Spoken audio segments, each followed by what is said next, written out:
My understanding, Bristol, last night is, of course, the Sydney Swans and the Hawks, and therefore Andrew Pridham is the chairman of the Sydney Swans. And during what you'd think would be a normal sort of radio football interview, well, we're number one, Jim. Our man Naif decided to go into a whole different realm. He thought at this stage, we've had enough footy, and so I'm going to lighten the mood. All right, let's have a listen. On a lighter note, a very good mate of mine and Darcy's went to Madison Square Garden in New York not that long ago, paid $1,000 for some Bruce Springsteen tickets, got to the front of the gate and was turned away, said, sorry sir, that was a fake. You had a similar issue with a Brett Whiteley painting. Different scale, Brownie. Different scale of $1,000, but and it ended up in court.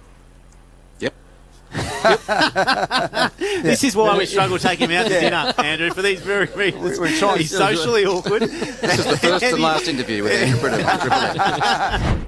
Juddy picked up on it straight away. Juddy's seen the look of disaster in this guy's face. He had daggers going through him, BT. Well, it was a $2.5 million painting. The man who tried to get into the Madison Square Garden was Robert Murphy, captain of the Bulldogs, obviously, $1,000 on a ticket. So when I was researching Andrew Pridham, obviously he's worth a lot of money. He's been swindled by a world-class art swindler. But I found that this would resonate with the Triple M listeners the most. And for a start, Darcy's trotted out the old academy up in Sydney, and he's given that a pretty much a straight bet. Then Damo's gone with a succession plan. By this stage, the listeners are almost falling off their chair. Juddy hasn't talked since Judge Juddy. That was 25 minutes ago. And how he was clearly out of his depth. So I had to just lighten the mood a little bit. And if you're going to spend $2.5 million on a painting, I would be checking to make sure it's the real deal, Brian. Yeah, but how do you do that? I mean, if a Whiteley was put in front of me, how do I know? Well, men like that should know, Brian. I would have thought. He took well to the question. For a man who's used to awkward situations, Brownie, I didn't find it awkward at all. There you go. Okay, so you're conditioned I to. just found that he lacked a sense of humour in very the box. awkward. Oh, now then we get to the mid-game. Apparently one of the more bizarre analogies used ever by an analyst working for our station. Let's have a listen to Chris Judd. Well, it's a bit like when you're in jail and someone asks to borrow your honey, Howie, and you say yes, the next thing you know they've got their pocket turned inside out and you're holding onto it and being led around the prison yard. That's what I worry is going to happen here with the AFL and Channel 7 if this doesn't clock off at 6 minutes flat.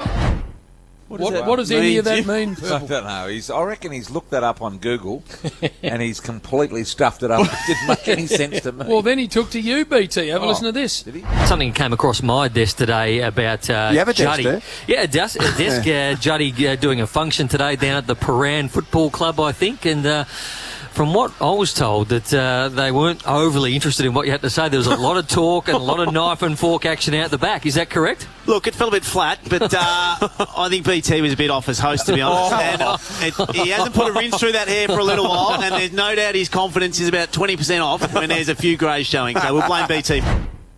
This is what I'm getting a sense of. There's a real, and it didn't used to be the case, there's a real Friday and Saturday. Yep. And never the twain shall meet. Nah, it's a real split of teams now, I can assure you. What about the way Juddy, though, just diverted off himself onto you, BT? Straight onto you, BT. He's gone the old hair and stuff, which has been, went out a long time ago, Judd. That was a sort of Robbo joke from the 70s and 80s.